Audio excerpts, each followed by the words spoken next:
welcome to the Dietitian Against Diets podcast show. My name is Rashonda Thornton. I'm very excited to invite you to my guest that I have coming on today. He is the owner of a couple of fun and healthy restaurants here in St. Louis. But before I get into that conversation, I want to give a shout out to Prairie Farms. They are a farm-owned company that's all about their dairy products. You have probably seen them in the stores, especially if you're in the Midwest area. They have a variety of dairy products ranging from milk all the way to your different cheeses and your different yogurts and your different sour creams. But right now, they're really big on trying to help making a difference, especially during this COVID crisis that we're facing right now. So they want to create opportunity with you to be able to support some charities of your choice. By joining their campaign called Our Calves, Your Cause program. And what this is that as you're purchasing your milk products, if you're purchasing a gallon or half a gallon, you take those caps and you go to their website at www.prairiefarms and you go and click on their iCaps, your cause tab, and you'll find out how you can use that particular cap to donate towards a charity of your choice. Also, go in there while you're on there, grab a couple of coupons. They have they're known for their tasty foods, and they're known for all of their products to be local. So that means everything is pretty fresh once they come to your home. Go to their website, go to their Facebook and their Instagram account at Prairie Farms Dairy, and you'll find out more about them, get information about their particular products. Okay, well, hello again. This is Rashonda Thornton, the host of the Dietitian Against Diets podcast show. And today I want to welcome my guest here, Mark Hinkle. He is the owner of Olive and Oak, which is a restaurant in Webster Groves, and also the owner of the Clover and the Bee. I want to welcome Mark for coming on today. Thank you for coming. Thank you for having me. And these are interesting times, and this may be a perfect time to have an interview considering you're a restaurant owner, as far as how much maybe extra free time you have. But we know that we definitely prefer times to not be as though they are now. But I do appreciate you taking the time to be able to just come in, just let us learn more about you and what your restaurants represent. And so I just want to jump in there. I read your bio, and let me just give a disclosure. Mark and I go to the same church, and so we know it. Well, we know of each other, perhaps, and through just our church connections. But I've known about his restaurants for quite some time and been able to visit them. So I'm really impressed in just their style and their food and their selection. I know there's a story behind everything, and so I wanted to bring you on here and just learn more about them. But I do know, Mark, that you did not start off in the food industry. I think you start off you start off with banking, or that was kind of where you started, and somehow magically you got restaurants. Kind of tell us how all that happened. I cooked through college. So I got into food when I was a kid, and I cooked when I was a kid. And my mom always cooked a lot. My dad would a little, but my mom was always an entertainer and a chef of the house. And I got into it pretty young as far as enjoying cooking at home, and worked through college. I got into professional kitchens, and I mean, nothing super high caliber, mostly bar and grills and pizza places, stuff like that. But I did that for, to make a buck while I was getting my degree. And to be honest, I never really thought of restaurants as a career. I mean, maybe a little bit of thought of culinary school, but that was always kind of just a dream. Like one of those things that people don't endear to be a restaurant owner. They may endear to have a more upscale job. I grew up in Alton, and Alton is, I think most of the restaurants in Alton were restaurant families. Their parents had the restaurants, and then the kids took it, and it was just, that was restaurants in my experience, outside of food and, chain restaurants, stuff like that. So just kind of used to that. So it's like, well, I'm not from a restaurant family, so I'm not going to own a restaurant today. That's just kind of the mentality I thought. And then after college, I went to Chicago, and a friend who was actually from one of the restaurants in Alton had made his way to Chicago.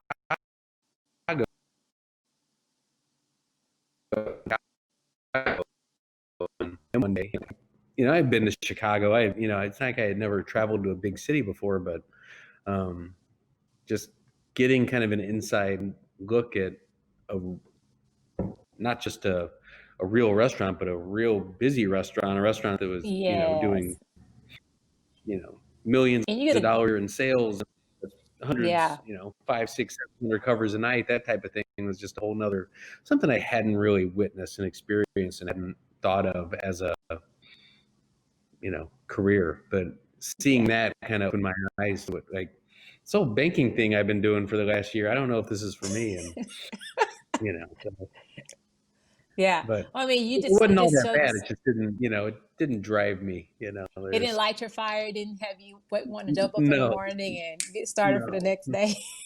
exactly. And it's big corporation, so even the things I did enjoy about it, you would, to me, it was relationship building. To them, it was sell, sell, sell, sell, sell. Like, you didn't ask this guy open a checking account, what he's doing for retirement. I'm like, that's because he just want to open a checking account. It's Yeah, like, I'm going to build the relationship. And when that time comes, he'll call me. I don't need to ask him about, try to sell him every product we have the first day he sits down. I remember that being something that really bothered me with the banking industry back then. I'm sure it's still the same way. Um, and it's something we talked about a lot when we went to Open Milk was, we're all about building relationships. And if you're just going to have a burger and an iced tea one day, that's great, and maybe someday you'll want more. Maybe you'll want to celebrate a special experience, or maybe you'll just come and have a burger and iced tea every day the next 30 years or whatever, or once a year for the next 30 years. And either way, it's like, I'm happy to have you as a customer. And, I think that's a mentality that I took from that negative experience at the bank to, today in our restaurant. So it's yeah. everything's about relationships and building relationships, and not about working you for every dollar you have in your pocket the first time you walk through my door. And you know what? Now you say that, I mean, you you feel like that's the vibe you get in almost anywhere you go, whether it's a car dealership. I mean, it's always an upsell. It's never Right. this. Let's build trust, and by building that Yeah. trust and that connection, you know, the whatever happens after that will happen, but don't try to force it or indirectly guide someone. And people can see through, Yeah. when you've been genuine and when you just really, being a salesman. So it Totally. totally makes I come sense. from a down selling background. That's what they taught me at that first big one I worked for in Chicago was down selling. If they walked over and saw, they sold these giant pieces of cake, and if they walked over and saw little old ladies who each had a big piece of cake in front of them, they're in trouble. Like, you don't sell them two pieces of cake; you give them a split one. And that's always, and that's, I've always taken that to say, like, no, I want you to treat every guest like it's your grandma. You're not going to upsell your grandmother. Treat every guest right there like it's your grandma, and you're her advocate. And you're trying to help her navigate the options and let her know what's available, but you're not trying to shake her down. Yeah, yeah. Now, when you transitioned to working, because I learned that you also, when you moved back, you worked, you still kind of worked in. When you decided to go into the restaurant industry, you worked under a few people and you worked for different restaurants. Was the do you feel like that? Were there any components of that kind of helped to curate, what you have now? Was it hospitality one of it? Was there something you saw that was needed and it, you know, just added to the fuel as to why you want to make yours centered around that? I mean, I think it's just a mixture. I mean, I've had experience in kitchens in front of houses with small independent owned restaurants with only a couple employees. I've worked for, you know, a little bit of time with corporate restaurants, a little bit of time with small local chains. I've seen a lot of the business from a lot of different angles and worked a position, and it's been unique to get that really pretty broad view from so different places. And it's not that I bounce around a Mm, lot. I actually spend a decent amount of time at a lot of these places, but kind of a cool opportunity that I've had to just really work for some very, distinct segments at different times in my career, and see it. And I think you learn good, you learn bad, and there's some good things I took from probably every single one of the stops, and there's some things that I took from each of those stops. And I think a lot of it, I think most of those places were very hospitality focused, and um, I think one shift that I created it, but was the focus on your employees and the work environment and things like that. That for a long time were kind of overlooked and not there wasn't value put on that 20 years Mm-hmm. ago, 30 years ago in the restaurant business. It was an industry that has been notorious for just kind of saying, no, you want to work here, you do it my way. It's um, Yeah, I could totally see paid that. little and work too much and no benefits and all that. And I think that's changed. It's been something we've been proud of as being, That if model. not on the forefront, but certainly along you know part of that movement and continue to be so. Yeah, it's it reminds you of like, you play, let's say you played sports and you had your summer league, you had your league, and then you had your coaches all season. Like you glean something from each one. It's each skill set you learn from, and you just kind of can build your own approach. And I think that's what it seems like you've done. Now I know that I read up on your executive chef, and I know that you guys came together and curated Olive and Oak, right? And she's from Yeah, St. Louis. She's from actually Webster, isn't she? And she yeah. got a little bit of a Born and little. raised. I'm sorry. She started her job was where Jose is now, back when it was Nice Guys. So she started in there when she was 16 and has never left the business. So it's good to have her back in her hometown doing her thing. Yeah, yeah. And she was now she had a little bit of a celeb moment, didn't she? She, I she I gets thought I way saw more something about attention Iron than she Chef. wants. That's for sure. You know, Well, that she says a lot she about a person. I mean, and the fact that she's she right get here in our back pocket. she gets a lot of attention. She absolutely hates it. She likes to cook. That's what she loves to do, and she's an amazing leader and runs an amazing kitchen, and that's Yeah, she's immensely talented, and that's why we wanted her to be a part of this. And but the person she is definitely the main thing. She's yeah. you can't always find that. And she has that great mix of just being a genuinely wonderful human being and extremely talented. Can't it sometimes it's hard to get that combination. So how did you guys meet? Was it at a restaurant, or you just kind of been knowing Yeah, each other we in the industry? we worked together at Annie Guns. I met her out there, so she had been there probably about 10 years by the time I came out there. Okay. So we worked together about 5 years out there, and we were both, I think she had been there 15 years at that point. So she was just kind of looking for the next step in her career. She had worked her way up to the executive sous chef, which, does really runs a lot of the day-to-day operation. And she Mm-hmm. had kind of plateaued there. The executive chef wasn't going anywhere. So she had kind of reached kind of pinnacle of what she could do at Annie Guns and was ready to move on. So we had started looking at this project here right around the same time. So she initially left to go take a sous chef job at Reed's American Table in Maplewood. So she took that job, started out over there with Matt, and then this kind of came together pretty quickly afterwards. So at that point, I think before Reed's even opened to the public, she had taken on. She stayed over Already. there and kept working while we kind of got our things together. But it took a little convincing that she was ready for the role, but we knew she was, and she sure as hell proved that that we were right. Well, I tell you, those dishes are very eclectic. So now that I know about your shelf, like I mean, anyone's way they prepare food is an expression of who they are and their work and just their experiences. So it all makes sense now. It all makes sense. Yeah. Yeah. And so she's from Webster, right? So did it just kind of was that also something that just kind of added to an incentive that it was kind of where she grew up and she can kind of Oh, pay it forward? it's amazing. Yeah. She's born and raised here. Family's still here. Her and her fiance, who also works with Can't us, beat he's it. our chef at Clover. They bought a house just like where my parents still live and she grew up, so she can walk to work and Can't beat it. just be part of the community. So amazing, so it's definitely been a big part of our, I think what's made it special here in Webster. And it's funny because there's so many Webster restaurants that are like that, but we live in Webster, my business partners in Webster, Jesse and Mike here in Webster. It's such a family driven and community driven restaurant, and it shows, and the community appreciates that. Yeah.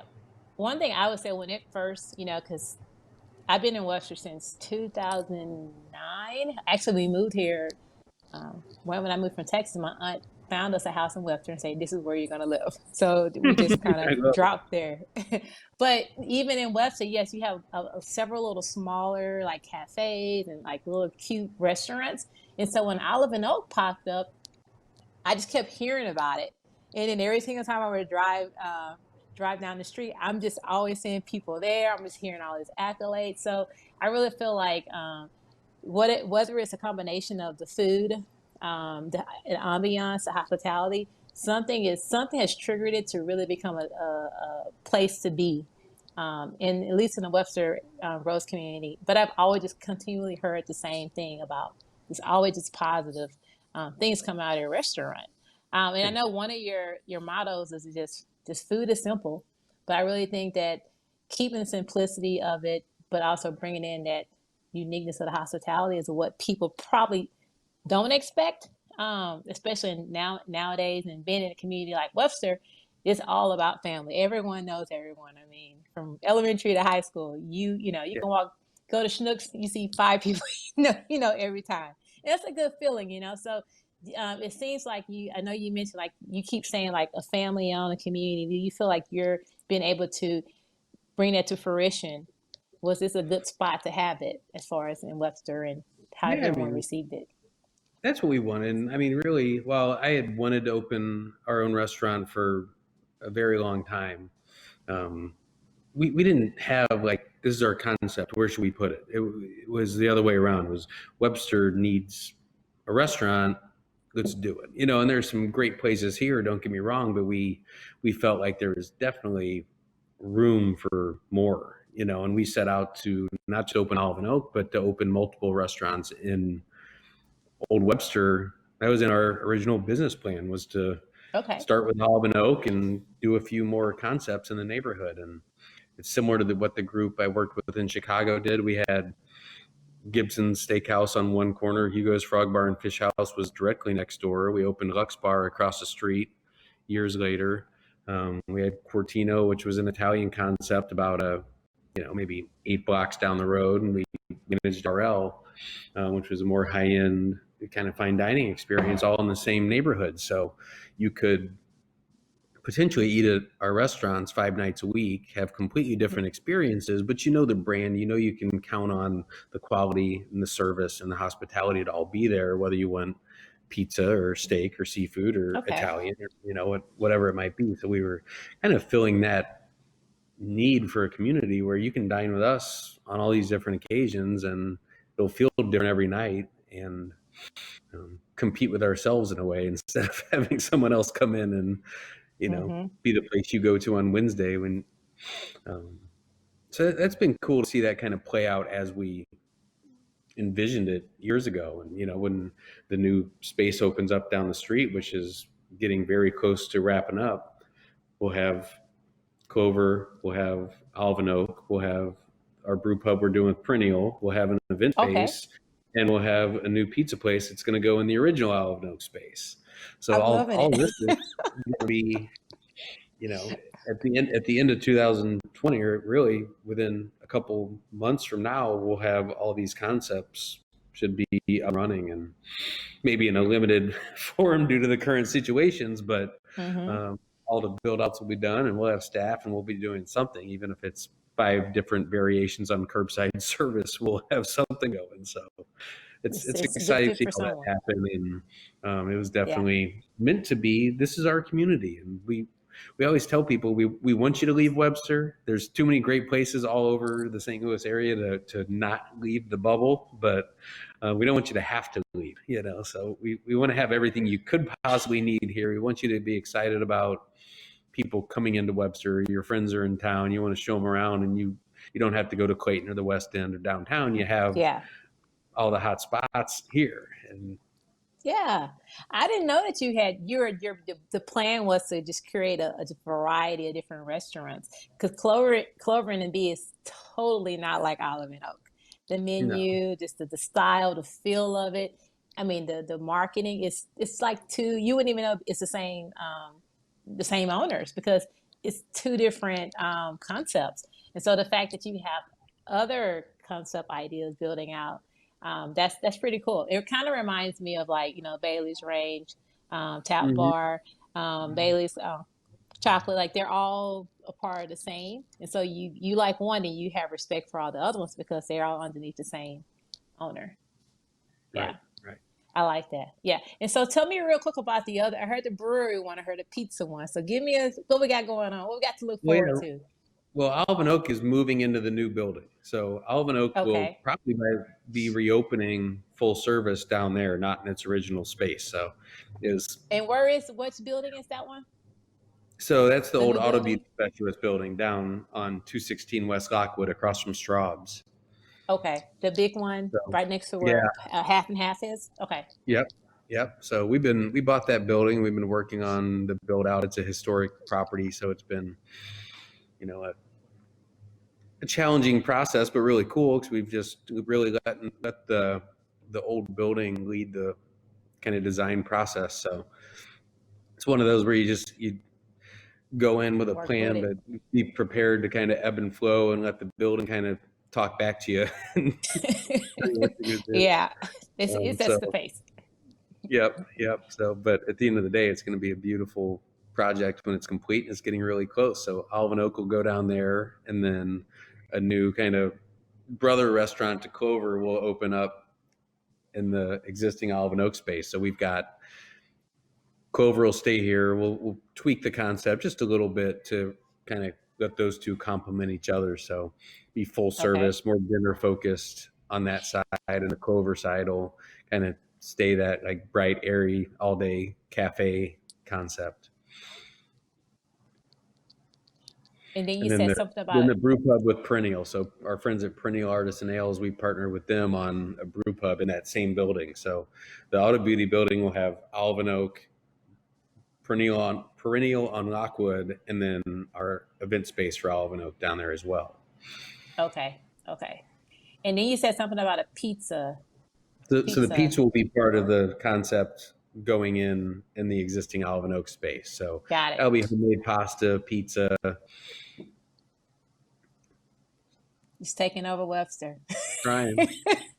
You're It's all rearranging the selfishly face for of me. Webster. I'm just trying to put in all the places I want to eat at that I can walk to. So There you that's go. my goal, is to never have to get in my car to get food I want. Well, I tell you that because the way the neighborhood is set, the way Webster is laid out, anyone would be able to do that. It's just be so good for family just to just walk up down the street and just have multiple options, kid friendly. I mean, it's going to be it's going to be a good new Yeah. layout that you guys can have with that. So I'm excited. I'm actually excited to kind of be in the know about it a little bit. So let's It's talk a really little bit fun. about Clover and the Bee because I know it's more Italian inspired. It's kind of the short, easy format, quick and easier foods. A lot more pastries, good pastries, teas, and things like that.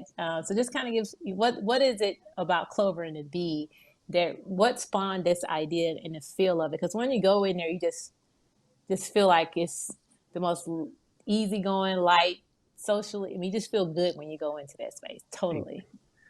I mean, this one came out about more about the space opening up. So the bookstore was here for 50 years. Um, about a year after Alvin Oak opened, the woman that ran the bookstore was ready to retire, and no one was looking to take it over. So our landlord reached out to us to see if we wanted the space, and um, we just figured, being right next door, we weren't quite ready to jump into the next project yet, but it was just the opportunity was there, and it just made sense, being that we were literally shared walls with this space, to make it and figure out what that concept was. And we kind of saw this void in there for the breakfast, lunch, in the neighborhood. So started developing that concept. It's tweaked a little bit, and definitely evolved more drastically. It was initially meant to be more fast casual. Kind of Mm-hmm. struggle with the systems because it's a small space early on, but we it ended up switching over to full service. But I think now with kind of modifying the two concepts, having the both that are going to be kind of in line, but still separate concepts, we're going to revert back a little bit more to the fast casual, more of the cafe style, order at the counter, hang out a little bit, and then have the full service next door. So I think we'll be able to kind of go back and blend what the concept was initially intended to be with what it's turned into today, with what we're trying to Mm-hmm. do next door, and have it all come together really nicely. And honestly, getting really excited about that concept. And I love pizza, That's so I'm excited. I'm excited for the pizza to roll out and some of the cool stuff we're playing with over here at Clover. And yeah, Mike Risky, our chef over here, has just been a lot of fun. He's having a ready to go, huh?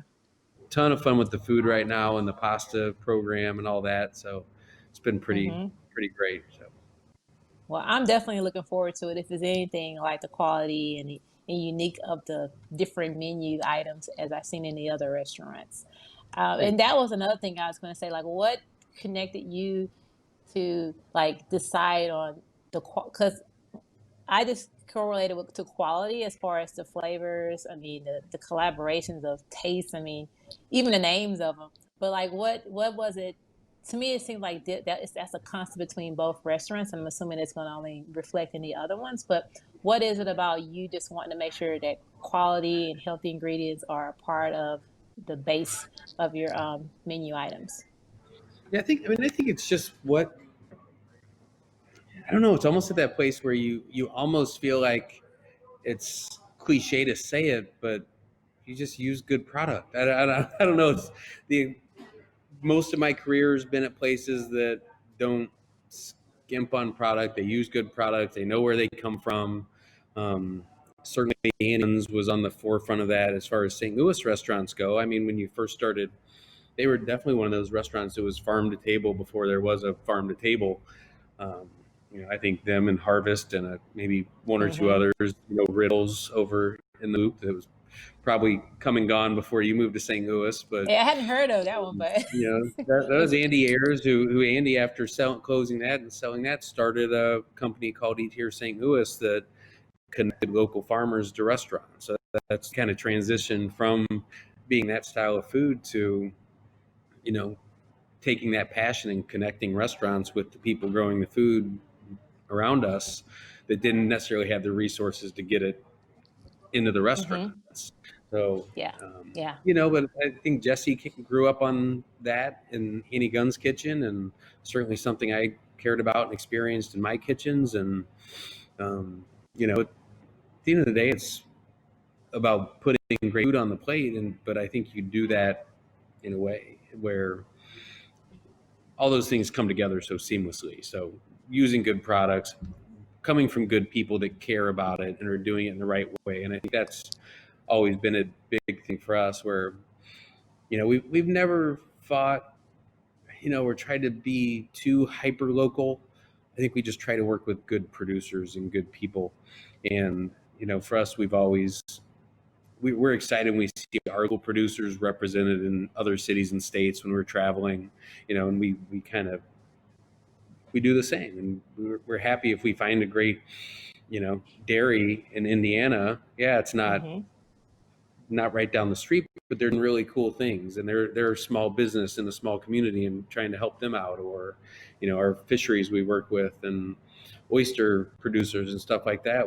We're always looking for wherever they're coming from, just working with good people that have the right practices and put out a good product. Yeah. And indirectly it reflects you, it reflects, what your product looks like. And it just reflects this. I mean, that's one thing I was going to say, when I go to restaurants, especially in my field, as a dietitian, I appreciate good food. And my definition of good food is something that you taste the flavor. It's not overcooked. It's not seasoned with so many different flavors. You know what you're not pulling out the essence of the food. And so when I go to places like your restaurants, that's I know what I'm getting myself into. And I think that a lot of people, especially just with the knowledge and the efforts we're making to make healthier choices, people are looking for that, you know? And so that's probably, what your customers expect. And they know the difference. And that's probably why they keep coming, because they know they're getting not just good, tasty food, but high quality foods.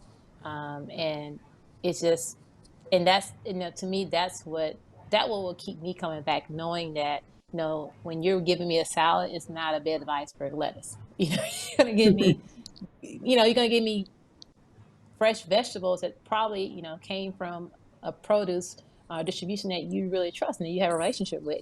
So those things, for some people that may not be a big deal, but there are a lot of people that's a big deal.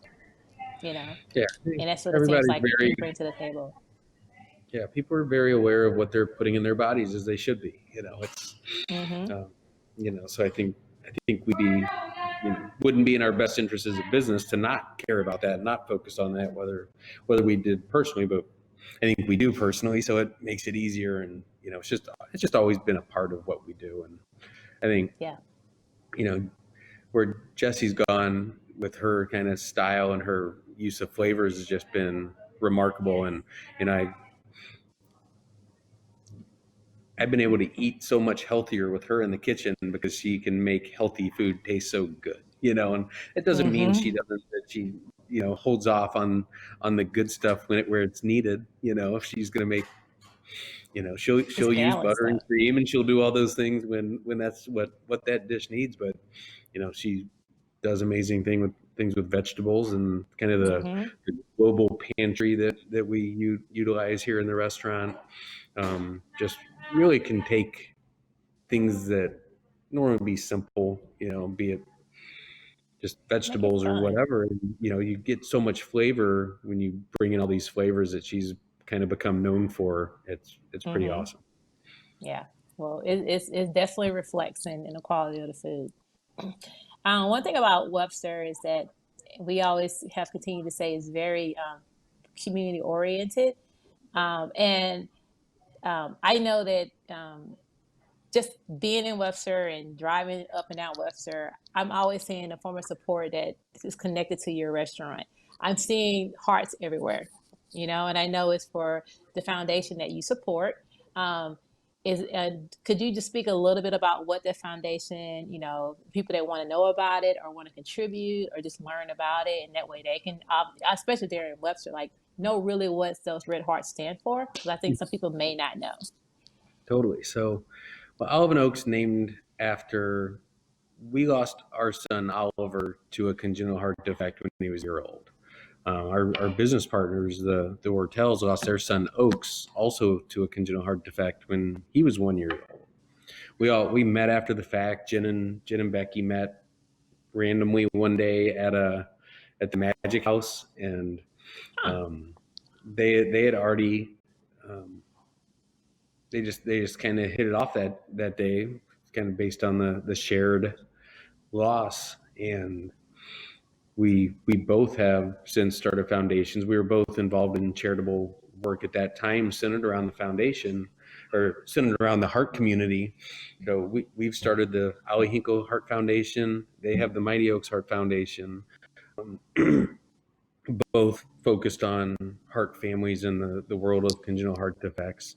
The Hinkle Heart Foundation specifically focuses on research, outreach. We're getting a lot into technology, and trying to look at how technology and those advancements can be intertwined into the care and outreach side of what we do. But that's the long and Okay. short of that. So Okay. And so like the heart is kind of people, I'm sure they purchase it and it goes towards the fund, but it also creates awareness and yeah, so of the organization. that's That one caught that fire. It's everywhere. Mighty Oaks started that, gosh, years Okay. ago. And they started selling them on their front porch, and we've always sold them at the restaurant. I mean, you literally see them all over Webster, and it's really awesome. Yeah. And I think some people that's have yeah. no idea what it means or what it stands for or why they're there, but I think it just still, spreading love's always been an important part of what we do. And I think even just Hmm. driving down the street, you see a heart. If it doesn't really matter if you know what it means, but Yeah. hopefully it puts a smile on your face, and Hmm. And that's what I like about it because it made people, I mean, people may not know, but it still creates something positive and it creates a connection with the community. And then what I like about the hearts, they're not like perfect symmetrical hearts. no, They're a little bit, and they're all different, And I just, I mean, I see it everywhere. You can drive down the street and see 5 houses on their trees, but it just shows me, to yeah, me, I just see connection. I see support, but I also see connection, and that's important for a community. Yeah, so indirectly you're creating absolutely. community again. Couple of things. And I want you, if you don't mind, Ann, to kind of give us the website where we can learn about it. And if someone wants to Perfect. contribute or support us some type of way, I want to create that opportunity. But I know right now you have several different moving pieces with your theoretical thoughts on these next stages. And I know right now there's a big wrench that's been put in the system with everything. We're working around it, and we'll wait till that wrench is properly removed. But right now I know that some of your services you had to kind of modify some things, or even just put some things on hold. And I every time I go to like your website, see when it's time to go back to normal, you have a sign that says in respect to the community and to the employees, we want to just make sure that we are taking precautions and are opening when it's the appropriate time. And so I'm sure you may have some competition, with other people that are open. I think today is when the cities start really opening places. Has that put pressure on you, or where do you stand in all of that?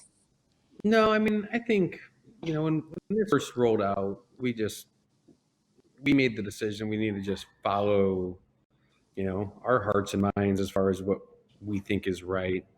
Listen to the best medical advice we can get. I know there's a all too many, unfortunately, mixed messages out there in the public eye coming from every different direction right now. So we're just following what we believe, and I think, we just feel like the safety of everyone is more important. Be it our role in keeping the virus from spreading throughout our community, to keeping our own people safe, and if we can make a couple bucks and not lose our businesses via curbside, we're going to do that. And we don't need to rush back. We'll figure it out. It's unfortunate, and Mm-hmm. but we made the decision to stop altogether back about a week after it hit St. Louis, when Okay. not nearly many people followed suit. A lot of people kept going, and that was maybe what was right for them, but we felt that for our business and just what our hearts were telling us, that it was the right thing to just stay home, and we'll weather the storm together, and we'll get out on the other side. And um, just going to kind of continue to follow that. So definitely makes it harder when this state and now the county and city are saying, go ahead and open up, and some people will. And I think a lot of restaurants like ours won't, not under the current guidelines, because it just doesn't make financial sense. So when you look at risking health and only being able to operate at 25% capacity, I don't think the reward is there for people It's to working. do it. So Yeah. I think that's good, but certainly not everybody follows it as closely. So as today hits, and I mean, already you've had multiple calls about, are you open tonight? Can I make a reservation? And you know, people are eager and anxious, and I get it. And Yeah. I'm glad people want to come dine with us. I'm as eager as anybody to get back to life as normal, but I don't think it's the right time yet. I think we just need to hold tight, and Mm-hmm. we will see brighter days, hopefully sooner than later. True, true. And I don't know if you just recognized it as you're talking, when you first we got on here and we first started talking about the banking industry and just what you saw differently, and just there wasn't a connection, is always the bottom line. You're reflecting that same thing in your restaurant and how you're conducting and right now during these times, because you rather trade off the health and the safety of your clients and customers and your employees versus trying to get sliding a couple extra dollars here and there you Right? know No, and I think that's reflected in that's a level of hospitality without you being in the same building with someone to physically show them hospitality. If you're doing something for the safety of others, that's hospitality. Thank you. No, Yeah, it's definitely a good time to not have to like explain to shareholders why Q1 this year is different from Q1 last year, and I think unfortunately so many yeah, decisions get driven by that, and it's unfortunate, and I think it's led to some poor decisions throughout this pandemic, and but all I can do is what I can do. true, true. Yeah. Well, I want to just say again, thank you for coming on. It's great hearing the story and just hearing the new stuff that's happening. Just Thank hearing you. how it all came together, to give people insight on like it's more than just a sign, a store sign or unique name. It's what's behind that unique name that is what's going to help people to appreciate it and want to make it a part of their daily, weekly life. But I also want to create opportunity for, when it does open, just give us some information, Mark, that where they can even perhaps right now pick up curbside. And then when the restaurants do open, where can they find it? Where can they just learn more about you guys in the meantime? Totally. Well, we're doing curbside at Clover starting this week, Friday, Saturday, and Sunday, breakfast and dinner. So 8 to Okay. 12 for brunch, and then 4 to 7:30 in the evening. So Friday through Sunday, both brunch and dinner available at Clover. All the ordering's online, curbside pickup. As far as Olive and Oak goes, we're still tweaking the schedule, but working to getting into a pretty consistent, hopefully somewhere in the like Wednesday through Sunday ballpark. Same thing, ordering online, curbside pickup. So if you go to either of the websites, there's links there that will take you to the online ordering platform that has the schedules and availability there, and that's cloverstl.com and oliveandoakstl.com. Then the foundation is theohf.org, THEOHHF.org. So you can find out more about the Ollie Hinkle Heart Foundation there, and fundraising and volunteer opportunities. Great. Well, again, Mark, thank you for coming on. We really enjoy hearing your insight and learning more about you and your restaurants. Thank you for having me. I appreciate it. Yes, quite welcome. Well, everyone, as Mark said, take precautions. Even though he owns successful and very good tasting restaurants, we're all eager to get out there and get our life started back up again. But it's worth just pausing and just being a little bit more patient and just waiting for that time when it's appropriate and when it's best for everyone. So this is Rashonda Thornton, the Dietitian Against Diets. Guys, be safe out there. Be cautious in your choices, and just appreciate what you kind of have going on right now. And in due time, we will get back to our new normal. So take care, and we will see you next time. Bye. Right now, I live in St. Louis, and I'm sure you're probably in a different state, but you're all dealing with the same thing right now. We have been going through a lot given this COVID season right now. But for those who do live in St. Louis, we have an answer to help kind of counter that frustration we've been dealing with. Precision Massage is a massage boutique here in St. Louis, and they are ready to reopen and provide you with an opportunity to bring back that relaxation. They have a particular service have going on called the Relaxation Massage. Actually called a Reset Relaxation Massage. So right now we need to reset.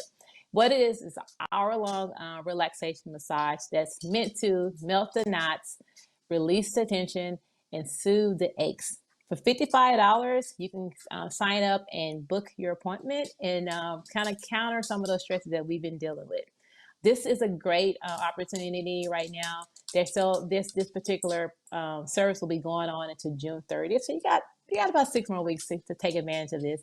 Grab a couple of gift certificates for those in your family or those friends you know that would probably benefit from a great massage as well. Go to their website at www.precisionmassagestl.com and you'll find the link where it says Reset Relaxation Massage, and click on there, book it, and get ready to have a great day of releasing some of that tension that we've all been facing.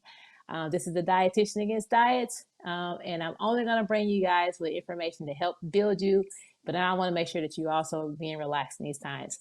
I will see you guys soon.